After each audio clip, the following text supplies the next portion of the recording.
Indian real estate ஹிஸ்டரியில first time ever நம்ம G Squareல 1+1 ஆஃபரா ஒரு பிளாட் வாங்கினா ஒரு பிளாட் ஃப்ரீ.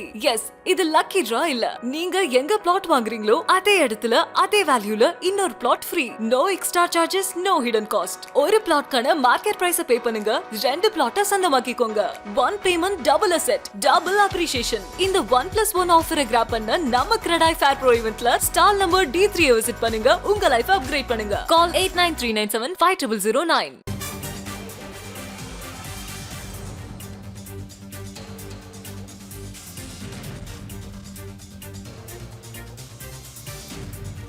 தேர்தல் குறித்தான முக்கிய செய்திகளை நாம் பார்த்து வருகிறோம். சென்னை ஆழ்வார்பேட்டை இல்லத்தில் முதலமைச்சர் ஸ்டாலினுடன் காங்கிரஸ் பொதுச் செயலாளர் KC வேணுகோபால் சந்தித்துள்ளார். இதனை முக்கிய செய்தியாக நாம் பார்த்து வருகிறோம். இது பற்றிய விரிவான தகவல்களை வழங்குவதற்காக நமது செய்தியாளர் புவிகரசன் இணைகிறார். புவிகரசன், கூடுதல் விவரங்களை பதிவு பண்ணுங்க. வணக்கம் நிவேதா. சென்னைக்கு விமானம் மூலம் வருகை தந்துள்ள காங்கிரஸ் பொதுச் செயலாளர் KC வேணுகோபால் சென்னை ஆழ்வார்பேட்டையில் உள்ள தமிழக முதலமைச்சர் MK ஸ்டாலின் இல்லத்தில் முதல்வரை சந்திக்க வருகை தந்துள்ளார். 2026 சட்டமன்ற தேர்தல் இன்னும் சில நாட்களில் தொடங்க உள்ள நிலையில் தமிழக அரசியல் களம் சூடுபிடிக்க தொடங்கியுள்ளது. திமுக மற்றும் அதிமுக ஆகிய 2 கட்சிகளும் கூட்டணி கணக்கை இறுதி செய்திருக்கும் நிலையில் அதனைத் தொடர்ந்து தொகுதி பங்கீடு குறித்த பேச்சுவார்த்தையை திமுக இன்று தொடங்கியிருக்கிறது.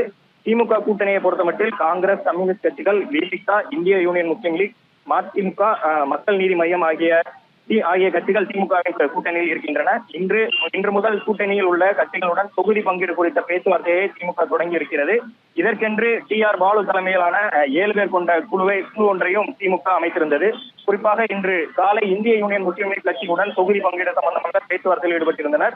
அதனைத் தொடர்ந்துதான் நாளை மதிமுக, மக்கள் நீதி மையம் என அடுத்தடுத்த கட்சிகளுடன் தொகுதி பங்கீடு குறித்த பேச்சுவார்த்தை நடைபெற இருக்கிறது. இதற்கிடையே தான் காங்கிரஸ் பொதுச் செயலாளர் KC வேணுகோபால் முதல்வரை சந்திக்க ஆழ்வார்பேட்டையில் வந்திருக்கிறார். இந்த சந்திப்பின் போது திமுக கூட்டணியில் காங்கிரசுக்கு எவ்வளவு தொகுதி ஒதுக்கப்படும் என்பது குறித்து திமுக தலைவரும் முதலமைச்சருமான MK ஸ்டாலினுடன் KC வேணுகோபால் பேச்சுவார்த்தையில் ஈடுபட இருக்கிறார். 2021ஆம் ஆண்டு நடைபெற்ற சட்டமன்ற தேர்தலில் காங்கிரஸ் கட்சி திமுக கூட்டணியில் மொத்தம் 25 தொகுதிகள் போட்டியிட்டு அதில் 18 தொகுதிகள் வெற்றி பெற்றிருந்தது. இந்த சூழ்நிலையில் தான் 2026 சட்டமன்ற தேர்தல் இன்னும் சில நாட்களில் தொடங்குள்ள நிலையில் காங்கிரஸ் கட்சி இந்த முறை 40 தொகுதிகளிலும் மற்றும் ஒரு ராஜ்யசபா சீட்டையும் கேட்க இருப்பதாக தகவல் வெளியாகி இருந்தது. அது மட்டும் இல்லாமல் ஆட்சியிலும் பங்கு, அதிகாரத்திலும் பங்கு என காங்கிரஸ் கட்சி தரப்பில் இருந்து கேட்கப்பட்டிருந்தது. அதனைத் தொடர்ந்துதான் முதலமைச்சர் MK ஸ்டாலின் ஆட்சியில் பங்கு என்பது ஒத்து வராது என தெரிவித்திருந்தார். இதனால் திமுக மற்றும் காங்கிரஸ் நிர்வாகிகளுக்கு இடையே வார்த்தை மோதலானது வெடித்திருந்தது. இந்த நிலையில்தான் திமுக தொகுதி பங்கீடு பேச்சுவார்த்தை தொடங்கியுள்ள நிலையில் தற்போது காங்கிரஸ் கட்சிக்கு தொகுதி பங்கீடு குறித்து அக்கட்சியின் பொதுச் செயலாளர் KC வேணுகோபால் MK ஸ்டாலினை சந்தித்து பேச்சுவார்த்தை நடத்தி வருகிறார். இந்த பேச்சுவார்த்தையில் காங்கிரஸ் மேலிட பொறுப்பாளர் கிறிஸ்தோடங்கர் மற்றும் காங்கிரஸ் மாநில தலைவர் செல்வத்தந்தை ஆகியோர் உடன் இருக்கின்றனர். கடந்த முறை திமுக கூட்டணியில் காங்கிரஸ் 25 தொகுதிகள் போட்டியிட்டு இருந்த நிலையில் இந்த முறை 40 தொகுதிகள் கேட்க இருப்பதாக தகவல் வெளியாகியுள்ள நிலையில் காங்கிரஸ் கட்சிக்கு 28 தொகுதிகளை மட்டுமே ஒதுக்க திமுக முடிவு செய்திருப்பதாகவும் முதற்கட்ட தகவலானது இப்போது வெளியே வந்திருக்கிறது. நிவேதா, உங்கள் விரிவான தகவல்களுக்கு நன்றி புதியரசு.